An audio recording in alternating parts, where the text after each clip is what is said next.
Happy Monday, everybody. Welcome back to the Fumble Live. Thank you so much for tuning in. Okay, we got to talk about this Floyd Mayweather versus Logan Paul exhibition fight. Honestly, it went on way longer than I think it should have. We also need to talk about what's up next for the Dallas Mavericks. They're probably going to need to make some big changes this offseason, and I'm curious to hear how Jackie feels about this one particular person that people think needs to be on the chopping block. But before we dive in, make sure you subscribe to our channel. Tap the bell for notifications, give this video a thumbs up, and leave a comment below. Here's the Fumble Squad. I'm Devin Howard. You can find me on Instagram as @DevinHoward. Good morning and happy Monday, everybody. My name is Jackie Ray. You can follow me on all things social media at JRayTheFanatic. Jackie, how was your weekend? Did you do anything fun? Tell me about it. I don't know if you saw my Instagram stories, but my brother convinced me to go roller skating this weekend. I did see that. I have not been on roller skates since 2006. That was the last time I was on a pair of roller skates. I do not remember them damn skates being that heavy. I think at the time, though, I had my own skates because I did used to skate a lot in Denver. But them skates was heavy as hell. I could not remember how to turn. And then when I was ready to get off, you know, all the fast people are on the outside. It was like, I must have skated for about 20 minutes longer than I wanted to because I was like, damn, I can't get out. I can't get off.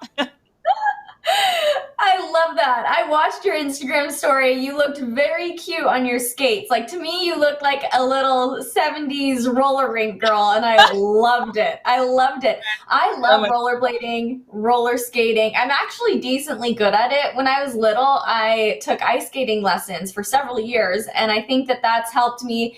Like, I can do pretty well on a pair of ice skates. I can do decently well on a pair of roller skates and roller blades. So I love doing that. But I need to get a pair of my own because now that we've been in this pandemic, I am not about that sharing roller blades and skates life. Ugh. It's gross. I had on like 2 pairs of socks because I knew I was going to have to get a rental, which made them tighter. So it was just, it was a mess, but I had a good time. Nice. So I'm happy to hear that. I had a super, super chill weekend. I decided to go down to San Diego last minute to see my parents. Pretty much just hung out with my dogs all weekend. Ate Thai food. I got my favorite Thai place in San Diego. So good weekend altogether. Much needed rest and relaxation. Okay, let's jump in. Let's talk about Floyd Mayweather versus Logan Paul. Okay, so where to begin?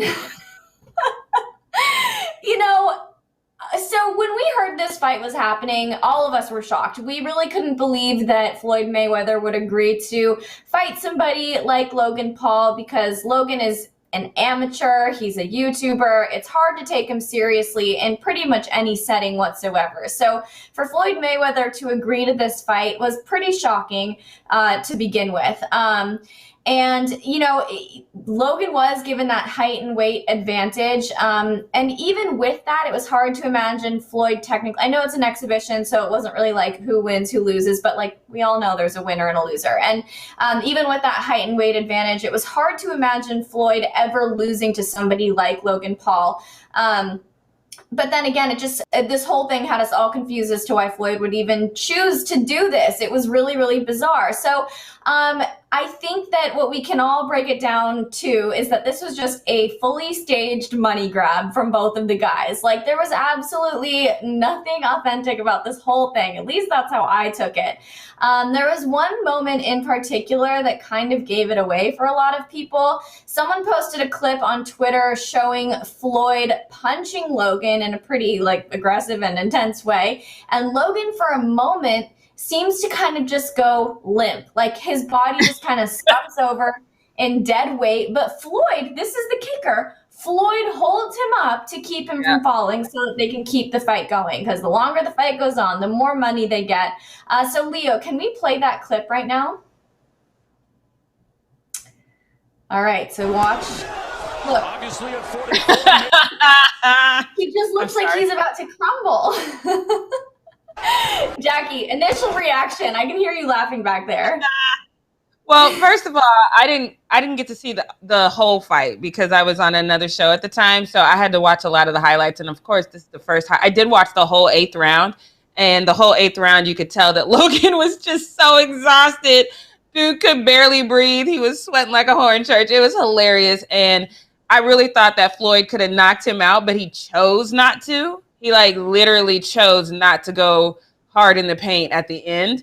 That moment in time was the first highlight I saw after I got off that show, and I saw that as well. It's like he held him up. Logan was actually sometimes trying to use his height and come in on Floyd and like get an advantage and hit him, which is totally illegal in real boxing. But the refs didn't call it. Floyd didn't complain about it. Floyd was literally just having fun at the end. And I did hear Logan say something at the end of this fight that I actually respect, because he was like, I feel like Floyd let me survive, is what he said. He said that in his post-game fight. He's like, I feel like he let me survive just so I could survive. He's like, but, everybody believe in yourself. I can't believe I actually survived this fight. Well, I think he's right. Floyd actually did let him survive this fight. And he said what we all knew about Floyd. He's very hard to hit. He said that at the end, and he's very hard to hit. Logan did get one solid hit in there.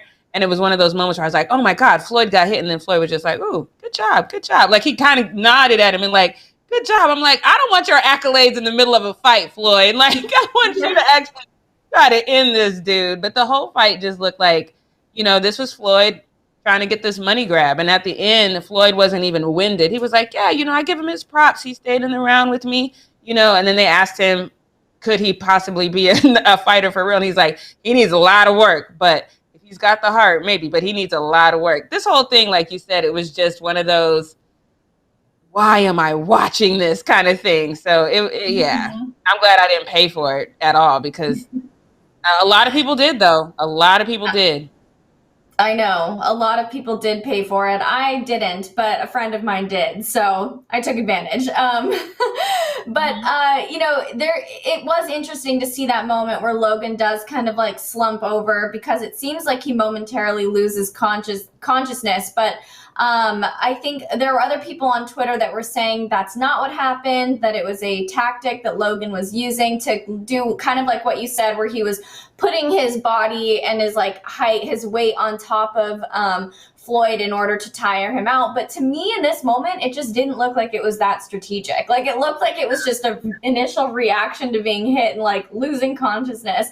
And then others are just saying that it was a bad angle and Logan really didn't go limp at all. He was just like lowering himself to, I don't really understand it. But I want to believe that Logan did get knocked out, because that would make more sense to me in this whole fight. Like, if Floyd truly was able to knock out Logan Paul, but he didn't want people to know because he wanted the fight to keep going longer, that makes sense to me, because Floyd really should have been able to knock him out in like 2 minutes. It shouldn't have taken this long. He shouldn't have lasted all 8 rounds at all. He gets more money. That's why I told everyone this is definitely going to go 8 rounds, because Floyd wanted to go 8 rounds because of the money thing. If Floyd had moved out of Logan's way at that moment, Logan would have been on the ground, and then it would have been an issue of him getting up. So no, this is definitely one of those things where you knew it was a money grab off top, but actually watching the fight, it was such a blatant, non-serious, I'm just having fun. Floyd said that several times. It was a lot of fun. It was fun to get back in here. For him, it was a workout. So, this had nothing to do. And so for people who kind of say, hey, this is degrading to the actual sport of boxing, I definitely felt that last night. I didn't really feel it beforehand, because I thought, Floyd was going to go in there and just knock him out and just show him why he should never consider this again. But he didn't. He was literally just toying with him, having fun, playing a game, essentially. And that's not what boxing is about. And so I do agree that this definitely kind of takes away from the validity of the sport. And I just don't think Floyd should have done it at all. And I definitely don't think he should do it again. I know in his post-game fight, they asked him, would he consider fighting the other, Jake Paul? And he said he left it on the table as a maybe. And I just think he should take that completely off the table and just enjoy his legacy. Because this was just not, it was funny, but it wasn't fun to watch, if that makes sense. So you obviously, it's clear you feel that Floyd kind of took away from the sport by doing this, and I agree with you on that one. But what about for himself and his reputation? Was this the biggest risk that he could have done, or was it the smartest marketing move he could have done for himself? I mean, prior to this fight, I said this was the biggest risk because he could literally get beat by Logan. But actually watching the fight, there was absolutely no risk Floyd was not in danger at any time in that ring. And so for him, it was just literally him having fun. But for a man who's worked so hard to get to where he is and to be 50-0, and I mean, this one doesn't count, but technically he'd be 51-0 now. You know, for him to work so hard to get to where he is, to just toy with this no name is just, I mean, I get it. His name is Floyd Money, so he's doing it for the money, but I just don't like it. I don't like him. I don't like how it diminishes the sport to me. It's unnecessary. We know who you are, Floyd. You don't have to toy with these kids to prove yourself. You've already proven yourself. So I just don't like it. Right. And it's not like he needs more money either. And I know the money is a big motivating factor, but like, if anyone doesn't need more money, it's him. Like, come on. But yeah, I mean, all in all, I think Kevin Lang in the chat says, I told y'all, and Kevin did say, you know, probably about a month ago, like, this is all staged. This is all just a marketing move, a money move. So it looks like you were right, Kevin. Got to give you your props there. And, you know, good job to Floyd and Logan, I guess, for lining their pockets with the money from curious viewers across the world. It was definitely, even Floyd called it a legalized bank robbery. So, right. And that's, I love that phrase because that's exactly what it is. That's it. So many people paid for this. And I ended up having to watch it on some bootleg stream where they were speaking French, which this reminds me, I need to up my French because I should have been able to understand half of that, but I couldn't. But it was just, even they were like so into it. And all you kept hearing was Floyd, Floyd, Floyd, Logan. Like the excitement was always around Floyd, even if in a language I couldn't understand. Everybody wanted him to knock him out because everybody knew he was just toying with him. And ultimately he was toying with the people who paid for it because he didn't put any real effort. Because he shouldn't have, I got nothing else. I was disappointed in Floyd for this because I was like, man, it's like when you're a kid and you're playing with your food and your mom says, stop playing with your food. That's what I wanted to say to Floyd. Stop playing with your food and just devour this man. Like, what are you doing? That is so good. I love that. It is like a stop playing with your food moment. Let's move on. Let's talk about the Dallas Mavericks and what they may need to be doing this offseason. So they've been eliminated in the first round. So it was particularly disappointing, especially for somebody like Luka Doncic, because as we've been talking about, he is one of the league's brightest young players right now. He is super impressive. He's Jackie's baby goat. So it's sad to see them eliminated again in the first round. Luka did everything that he could to push the Clippers to 7 games. He was averaging 35.7 points, which is the highest among all postseason players. He put up 46 points and 14 assists in the series finale, which is the most ever in a playoff game 7. So Luka is just breaking these records. He's putting up solid numbers, and yet still it was not enough to push them into the second round. So it goes without saying then that this is going to be an important offseason for Dallas. They're going to have to make some big changes, and people are saying that it's time to get rid of Kristaps Porzingis. So with Kristaps, he's got a couple of issues right now. First, he has a pretty decent injury history. And then that, coupled with his most recent playoff performance, is just kind of looking a little bit disappointing and not worth it for the Mavericks to keep him around, especially because he is kind of dominating their payroll with his max contract. In the playoffs, he was looking more like a role player as opposed to a co-star. He averaged 13.1 points, 5.4 rebounds, and he was 29.6% from the three-point line. So that was a big disappointment for them, especially when they were playing against the Clippers. And Serge Ibaka only played 18 minutes due to his injury. So it really shouldn't have been so one-sided here. I feel like Luka does need a reliable co-star, and that's what the Mavericks need to be focusing on, because with Luka on the roster, they're capable of a lot. But if he doesn't have the necessary support that he needs, we've talked about this time and time again with various teams in the NBA, if the superstar doesn't have the support, there's only so much that one person can do, and Kristaps is just continually not stepping up to the plate for them. So let's talk about this in general. Should any poorly performed first-round series be an accurate reflection on an athlete as a whole?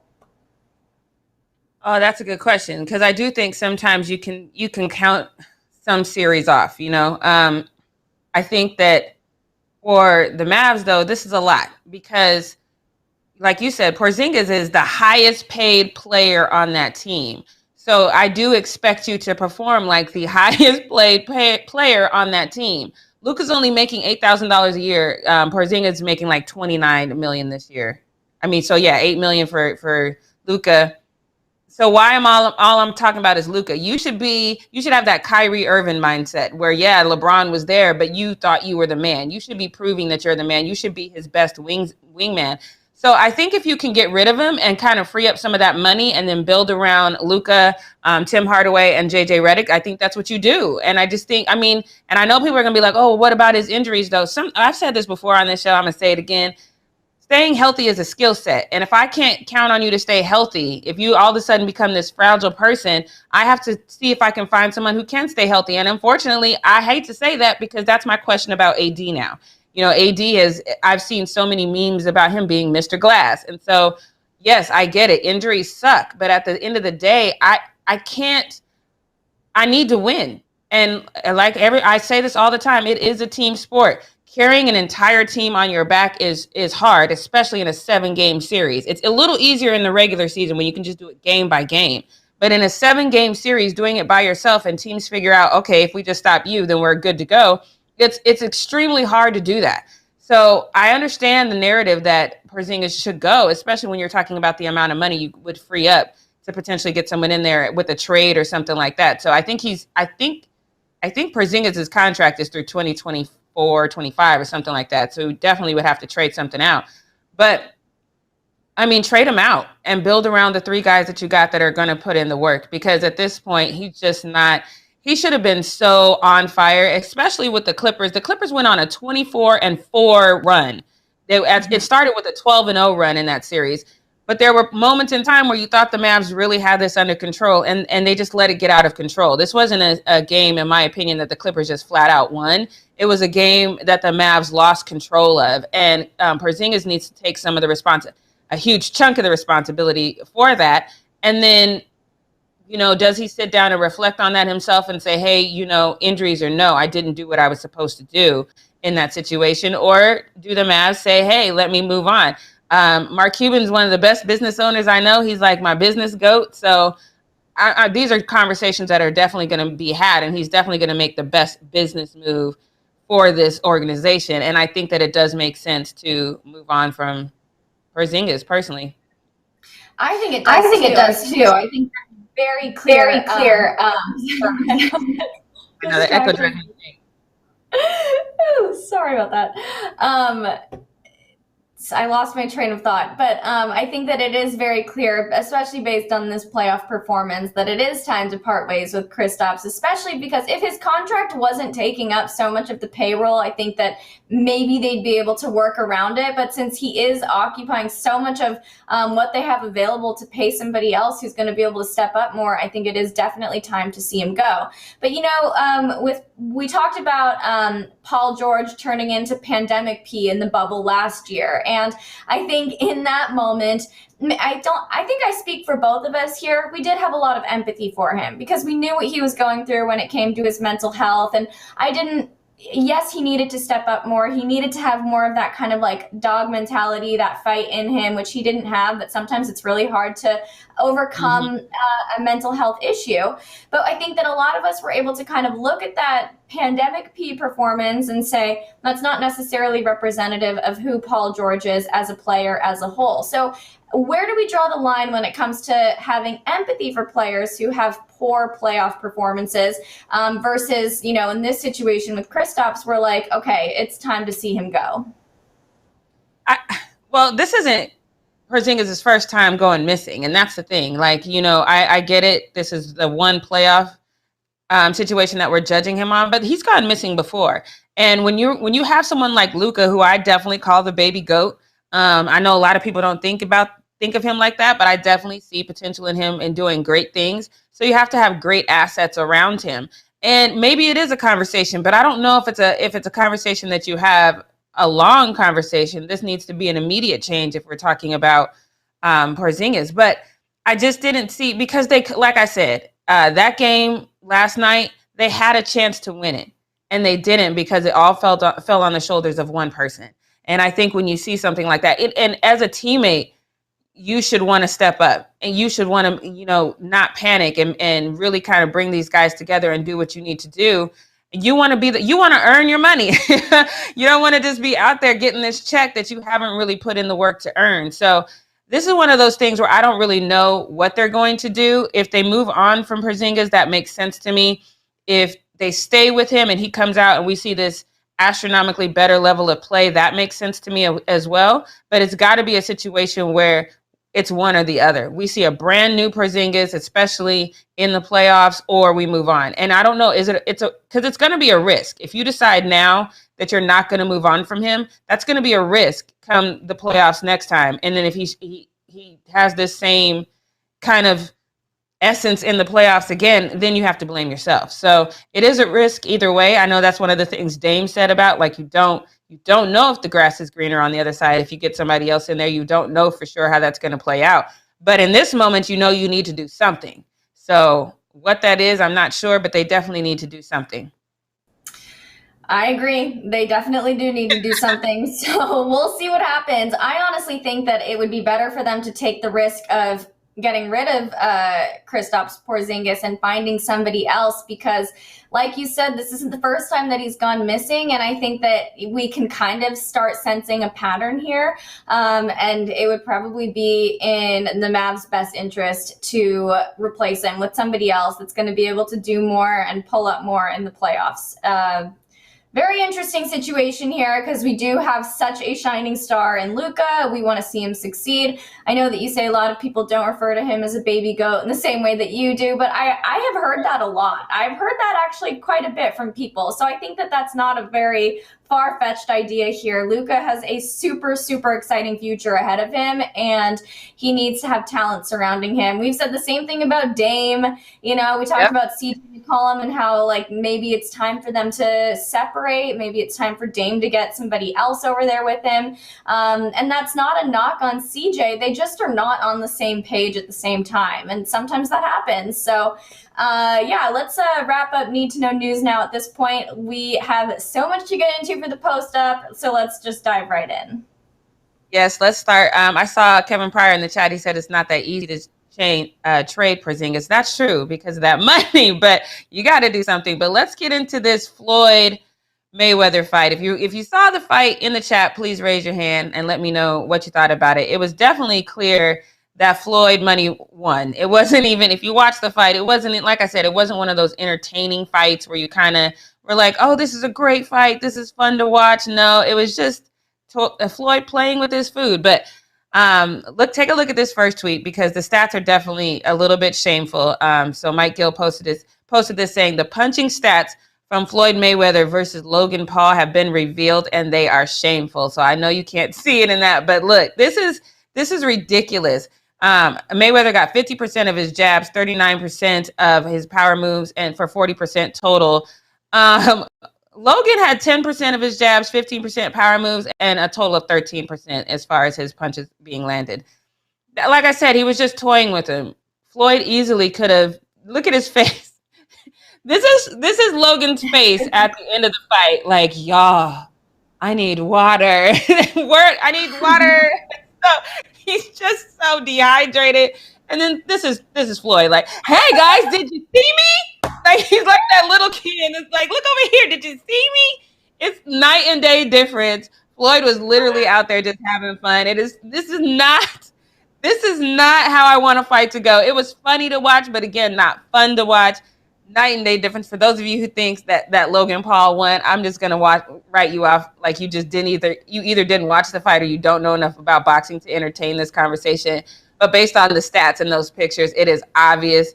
Devin, I don't want to see another fight like this. That's my question. Do you want to see another fight like this ever in life? No, I'm over it. I'm so tired of this. And I know I've said this on the channel before, but I'm sick of seeing celebrities thinking they can weasel their way into these fights and they act like they're these big, tough guys and they're going to be able to take on somebody like Floyd Mayweather. Not going to happen. It's just dumb. Find something else to do. I mean, he could post a YouTube video and earn a ton of money that way. Like, he doesn't need to keep fighting. It's embarrassing for him, too, especially when you have those two pictures that you showed, Jackie. I hadn't seen those photos yet. So Floyd looks like the golden retriever that just got like a treat for the first time, like so excited. And then Logan looks like he's the junkyard dog that's been neglected for 10 years. Like, what? How do they look so different after the fight? It's right. So funny. Right. Yeah, it's hilarious. But let's get on to this next one because this one is fun. If you guys watch Challenge Accepted, this is one of the first bets I made. I think I made this bet with Josh on the first episode of Challenge Accepted. All I needed was Chad Ochocinco to not get knocked out. That was the only thing that I needed from him. He succeeded. He did get knocked down one time. Take a look where it's kind of like that embarrassing, like, oh, God, did that hurt? So he definitely got knocked down, but he didn't get knocked out. And this is a problem for me because Maxwell, you guys know, he's that bare knuckle fighter who hasn't won a fight in the bare knuckle conference. And so he comes in and he knocks down Chad and everybody's like, yeah, that's how it's supposed to be. But ultimately, even with this knockdown, Chad won this fight.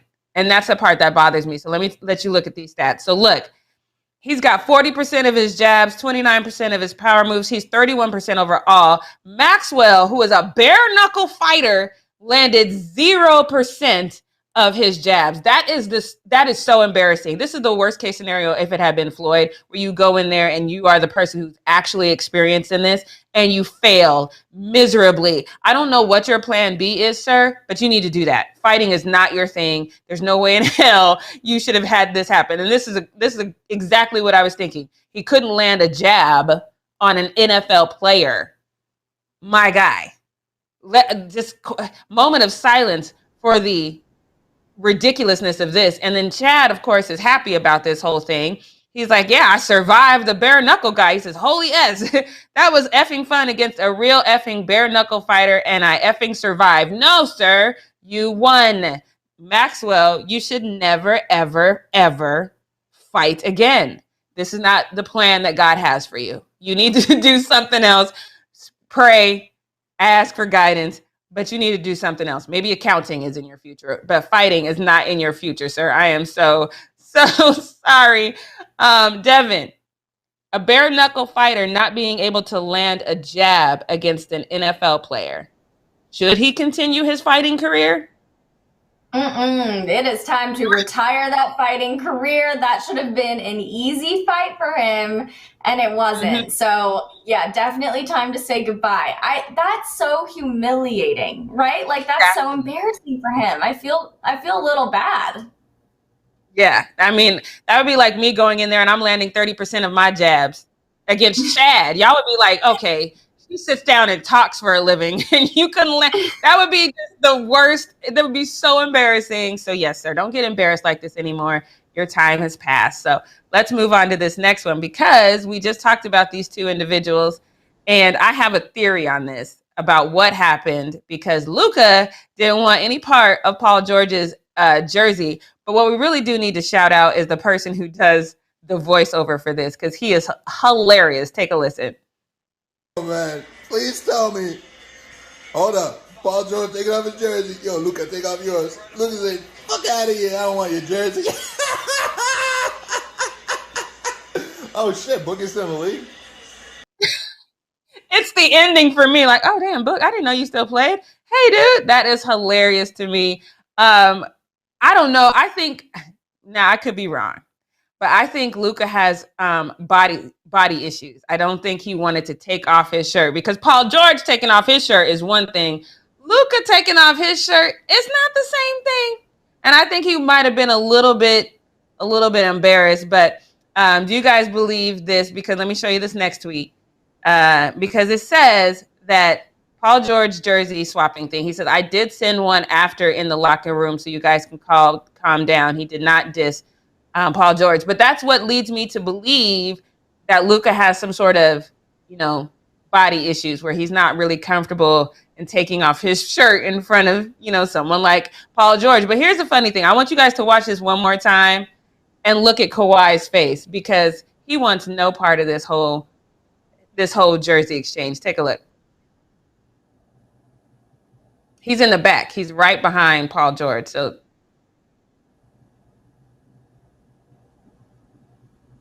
like, oh, no, I'm not. Why would you give him wants no part of that? And I didn't even see that if it hadn't been for this Twitter user who pointed it out and talked about Kawhi's face. He says Kawhi's face when he took off that jersey, like, y'all doing too much. And that was exactly his face. I do think for sure, though, it was something, because you only send it in the locker room if you're not very comfortable taking it off in public. Because Paul had no problem, like, hey, bro, let's change jerseys.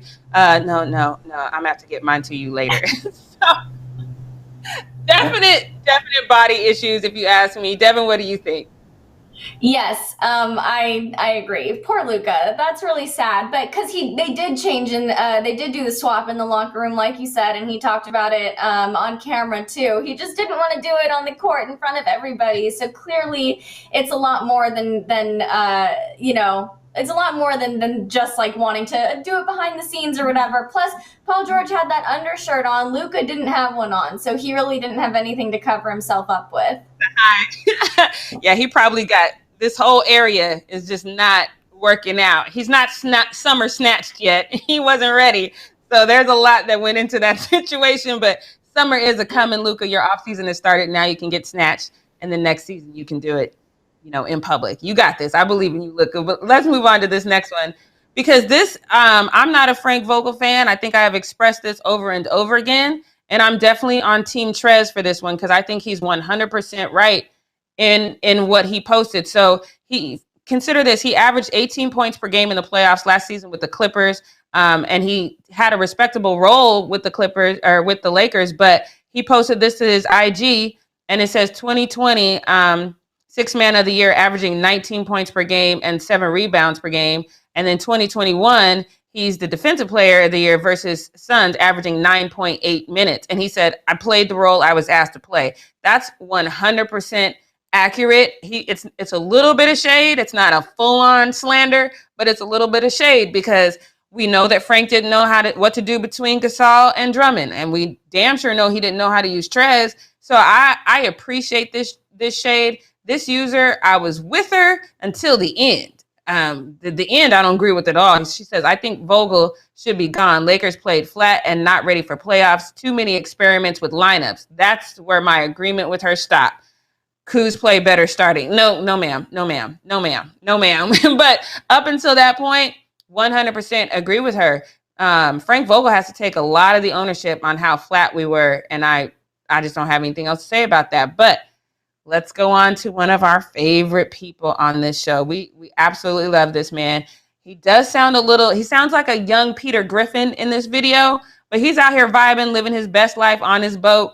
SportsCenter posted this from his IG and says, Clay, thinking back on the finals on a boat, that's my last taste of hoops, NBA finals. I miss it, is what he says. So let you take a listen.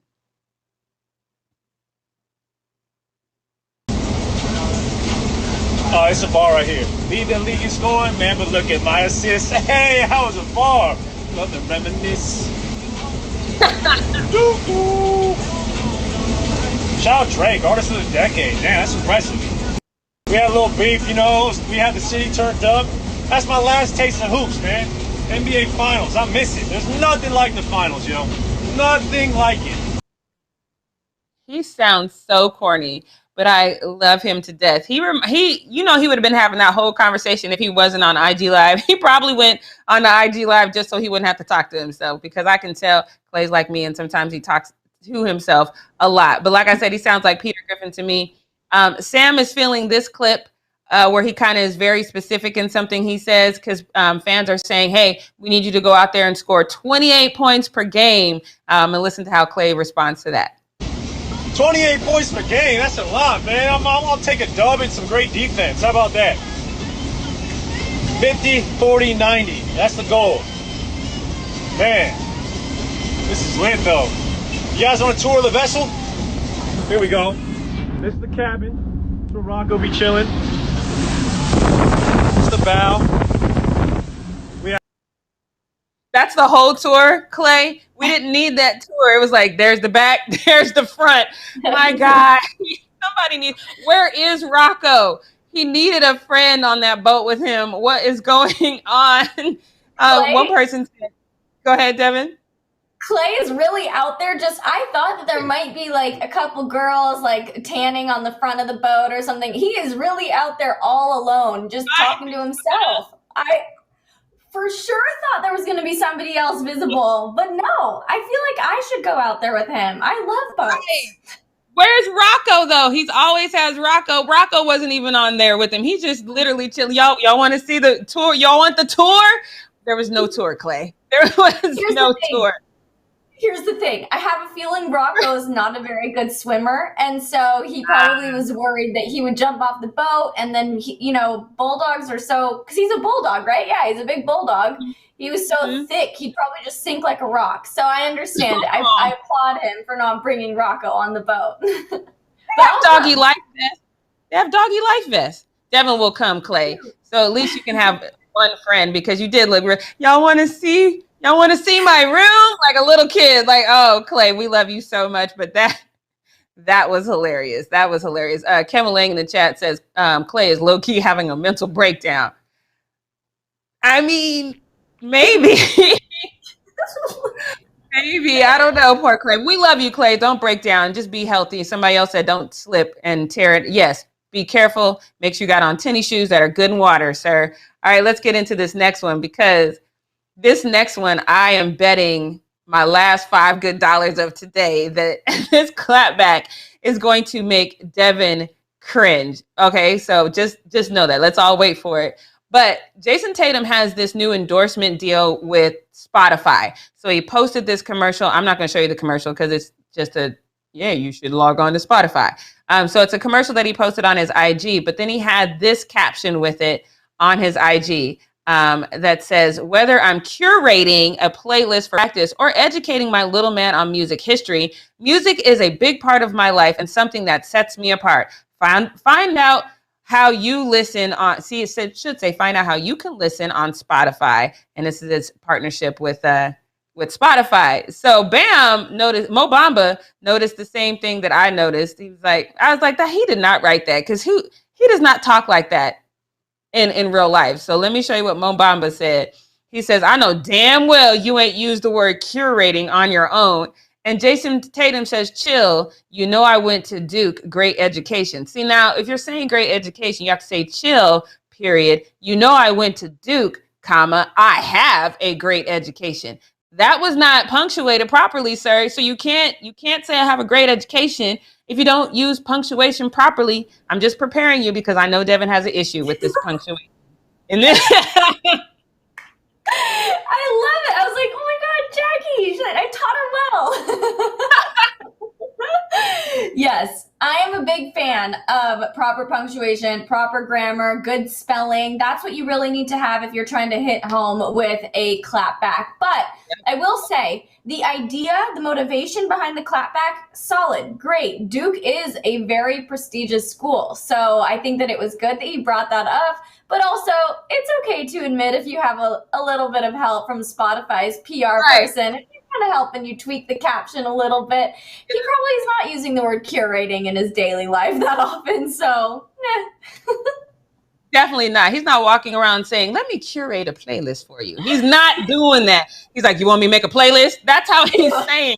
He's not saying curating. But we appreciate you, Jason. Just next time, maybe tell the truth. It's not going to kill you. And watch your punctuation and your clapbacks, people. Devin has spoken. All right, let's get into this next one. Because we have been talking about this for a while. Where would Julio end up? I got to tell you, this is the last place on earth that I really expected Julio to end up. Just because they weren't even on my list. And he specifically said he wanted to go someplace where the quarterback had a good arm. Tennessee ain't that. So this is dirt cheap. But take a look at what Ian Rappaport said had to go down to make this happen. He said, this is the full terms. The Falcons get a 2020 second round pick, and Atlanta gets the Titans' 4th in 2023, and they give back their 6th in 2023.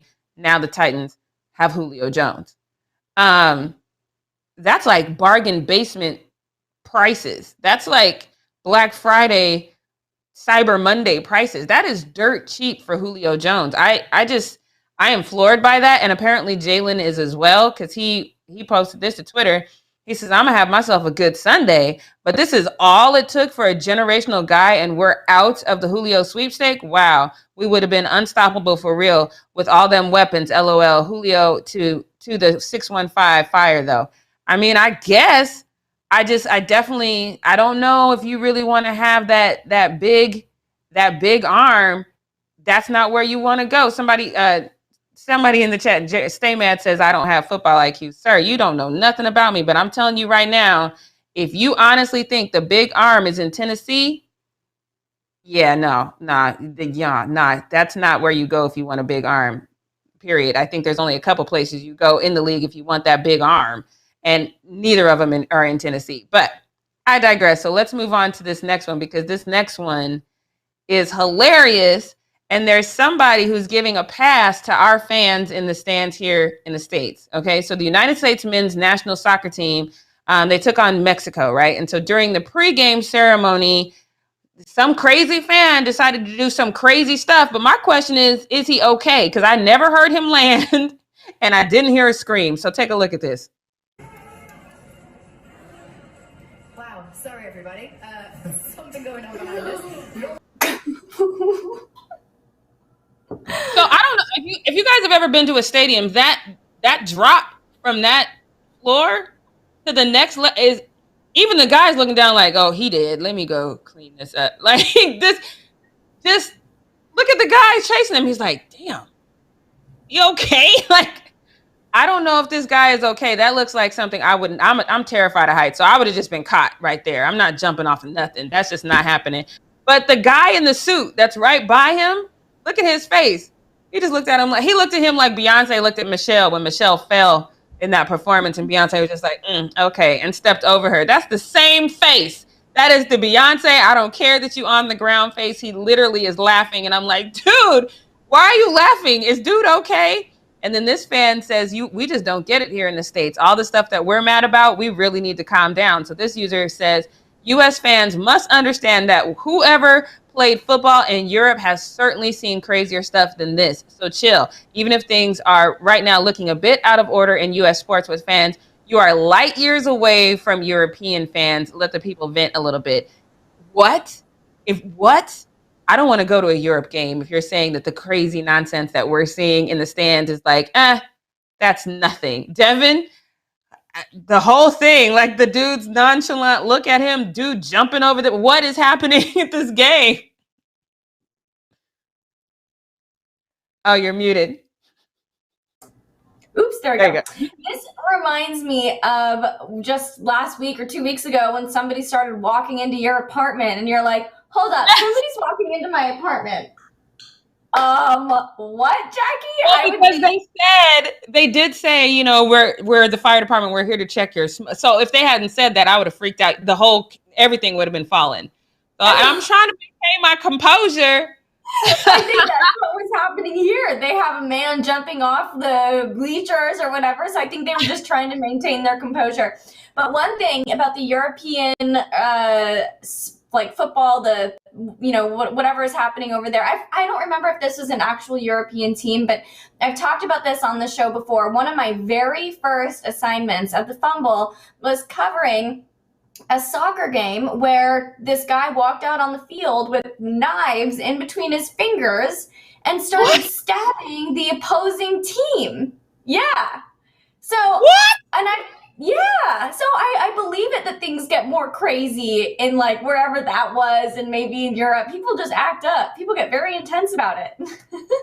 Damn, so we gotta appreciate our crazy fans. That's what we've learned from this, is we gotta appreciate our level of crazy, because our level of crazy ain't Europe level of crazy. Exactly. Exactly. All right, I guess I have learned something today. So you learn something every day. I didn't know they was out there like that in Europe, but apparently. But Hey, I get it. Keep your composure when the crazy person jumps off the ledge. Maybe that was their goal the whole time. So, all right, that's all I got for the post up. I don't have a ton to say about this next one because we are going to get into this on challenge accepted. So make sure you tune into that on Wednesday, 1 p.m. Pacific Standard Time. But you guys heard the thing. Right after the Trailblazers were out of it, Damian Lillard said, I want Jason Kidd. He said that verbatim. This is what he wanted, and he made it very known. So you guys also know that Jason Kidd is an assistant here in LA. And so now the whole thing with how we did in the playoffs, how much of that is Jason Kidd's fault? I don't think a big percentage of it is. I think most of it is Frank Vogel's fault, but I've already said that. So right after Damian Lillard said that, Jason Kidd issued a statement, and he said he turned down the job. He withdrew his name from the running to be the head coach, and that's the thing. He's going from assistant to a head coach position, but he withdrew his name from that, and he said, Portland's a first-class organization, and we'll have great candidates for head coaching. I've decided not to be one of them. Whoever they choose will have big shoes to fill from Terry. So he's also in the running for the Celtics head coaching job. I personally think, and this is just me, this is my Jackie Ray conspiracy theory. I think the reason why he's going to turn down even the Celtics job is because he sees the writing on the wall for Frank Vogel, and he's hoping that when Frank Vogel is out, that he'll be able to step in and get the head coaching job here in LA. I personally don't think he will, because I don't know if he's proven himself enough here in LA. But then again, I don't know the kind of relationship that they have behind the scenes. So I just don't know. So that's what I think is going to happen. That's why I think he turned it down.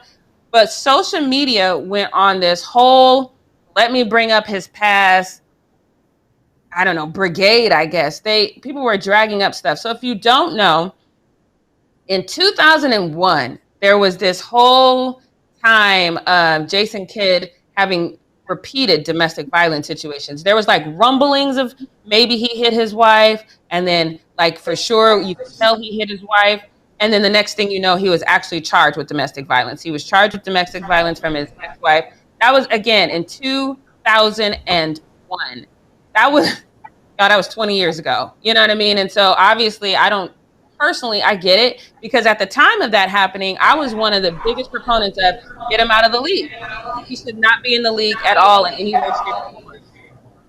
But if you're not going to address it, then I'm not going to address it 20 years later, because 20 years later, I have to assume that, and I'm one of those people who don't really believe that people change at their core. I think they modify their behavior. So I'm going to have to assume that he's received whatever counseling so he can modify his behavior. So whenever he feels inclined to be such horrible person, that he's changed that and he knows how to deal with that. So everyone on social media was like, he should withdraw his name from everything. I agreed with that 20 years ago. I don't really agree with that now. The next thing they brought up was in 2013, he had a DUI, and the wreckage from that, I don't know if you guys remember that, but he damn near totaled. I'm surprised he walked away from that alive, because he totaled that car. So then they're bringing that up, and they're saying, oh, okay, between the domestic violence 20 years ago and the DUI from 2013, those are justifications for him to not be in the league. And I'm just going to have to disagree with that, because the NBA didn't dismiss him then. So what we're not going to do is say that, okay, for something that he didn't have to pay. I mean, he was like suspended for several games. He had to pay a fine. I don't remember how many games he was suspended. In my head, I want to say it was like 8 games or something like that, because he was still playing when the domestic violence thing came about. So I feel like it was 8 games plus a fine. And I know he was suspended and had to pay a fine in 2013, but I don't remember what it was. But I can't backtrack and retroactively penalize you for something that the league was like, yep, this is what we're going to do with it, and we're going to move on. It was 20 years ago. I can't do that to this man. I can't say that he doesn't deserve a job now because of something some of y'all wasn't even alive to recall. You're just reading it all secondhand. So I can't do that. And DUIs, you can definitely get help for your drinking, which I know for a fact he has done that. I know he's taken the steps for his drinking. His drinking could have also been equated to his domestic violence. So it's good to know that he's taking responsibilities for these things. But we're not holding 20-year-old grudges, y'all. That's too much work. Let stuff go. We are not going to hold 20-year-old grudges. If Jason Kidd gets a head coaching job, I'm going to co-sign on it because the man has put in his work. He was a head coach before. He didn't quite cut it. He humbled himself, took an assistant coach. If he can step up and get that opportunity again, I'm going to wish him the best. I'm not going to hold on to something that happened 20 years ago. So that's what we're not going to do, y'all. Let it go. Devin, because it was domestic violence, though, how do you feel about that? Do you think that this is something we should let go of? Or do you think, how long does somebody have to pay their penance for something like that? You know, this is honestly a very tough question for me to answer, Jackie, because I don't believe in cancel culture. I think that cancel culture has gone way too far. That being said, domestic violence is so scary and so much of it goes unnoticed, unreported, and there's very few penalties for people who are the perpetrators in those kinds of cases. So I would like to see abusers suffer. I don't want to see them, achieving a success and having a, great career in the NBA. But, it has been 20 years. I have always believed that people can change. So it is kind of like this tough situation for me to be in. But the story, one of the moments of his domestic abuse is that he kicked his wife when she was pregnant so hard. Like, to me, that's the kind of person that just doesn't deserve to have a position in the spotlight. They don't deserve, it's really hard for me to look at that and think, okay, he's paid his price. Let's move on. Yeah. And Jeremiah in the chat says, let's be honest, most girls provoke guys to hit them. This is from the kid who is in anger management classes. Do you know how many times you've provoked somebody? If you should never say that again, sir. And maybe see somebody who is a little bit more qualified than whoever you're seeing right now. Because let me just say to all girls watching this show, if you know Jeremiah, do not date him. Something wrong with him. That's actually a very, very, very scary thing to say, Jeremiah. Nothing that a woman says or does, nothing that anybody says or does should provoke anyone to hit them. Like, that's just, it doesn't matter if it's to men, to women, it doesn't matter in any situation. Responding with violence is literally never the answer. And it's never justified unless you're like saving a child from somebody, or like you're protecting somebody who is about to be murdered or raped or whatever it is. Like, in that situation, yeah, fine, go up and punch somebody in the side of the head to save another person. But no, women are not provoking you to hit them. That's not a justifiable excuse. That just means you're a bad man. So grow up. Like, that's ridiculous. You need better therapy. You need to up the therapy. Yes. So, but that's all I got for what we not gonna do. Woo! I am heated. Let's wrap this show up, Yes. You guys. We are going to be back again tomorrow at 9 a.m. Pacific Standard Time, so make sure you tune in, subscribe, tap the bell, leave a comment below, share this video with your friends, and we'll see you guys at 9 a.m. tomorrow. Have a great Monday, you guys. Bye!